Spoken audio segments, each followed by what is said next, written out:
ఈ రోజు నుంచి ప్రతి కార్యక్రమంలో ప్రజా ఉద్యమంలో ఇండియా కూటమిలో భాగమైన ఈ రెండు పార్టీలు కూడా రాష్ట్ర స్థాయిలో కూడా ప్రతి కార్యక్రమంలో మేమందరము కలిసే ప్రజల తరపున పోరాటం చేయాలని నిర్ణయించుకున్నాం.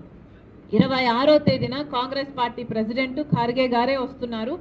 26వ తేదీన అనంతపూర్ టౌన్ లో ఒక సభ జరగబోతుంది. ప్రజా సమస్యలను ఉద్దేశించి మాట్లాడబోతున్నాము. ప్రజా సమస్యల తరపున చేస్తున్న ఈ పోరాటంలో మేము ఇటు సిపిఐ పార్టీని సిపిఎం పార్టీని కూడా ఆహ్వానిస్తున్నాము. మీరు కూడా పాల్గొనండి. అందరం కలిసికట్టుగా పోరాటం చేద్దాము.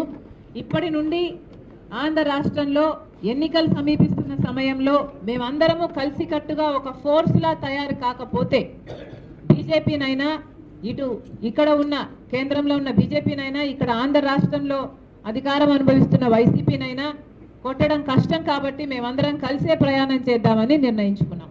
Thank you.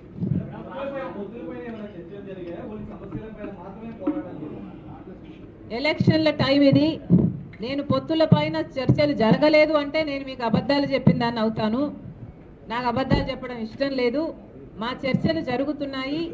మేము కలిసి పోరాటం చేస్తున్నప్పుడు కలిసి పోటీ చేసే అవకాశాలు లేకపోలేదు.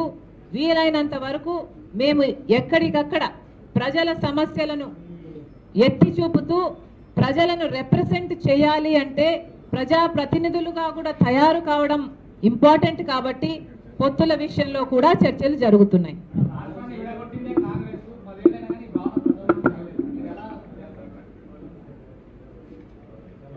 కాంగ్రెస్ పార్టీ అధికారంలో వచ్చునుంటే 2014లో మనకు స్పెషల్ స్టేటస్ వచ్చుండేది.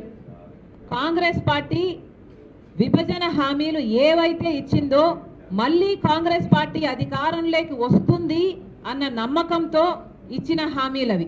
కాంగ్రెస్ పార్టీ అధికారంలోకి వచ్చుంటే ఆ రోజున 5 ఏళ్ళు కాదు 10 ఏళ్ళైనా మనం ఇంకా ఎక్స్టెండ్ చేయండి స్పెషల్ స్టేటస్ అని అనున్నా కూడా కాంగ్రెస్ పార్టీ 10 సంవత్సరాలు ఆంధ్ర రాష్ట్రానికి ఈ 10 సంవత్సరాలు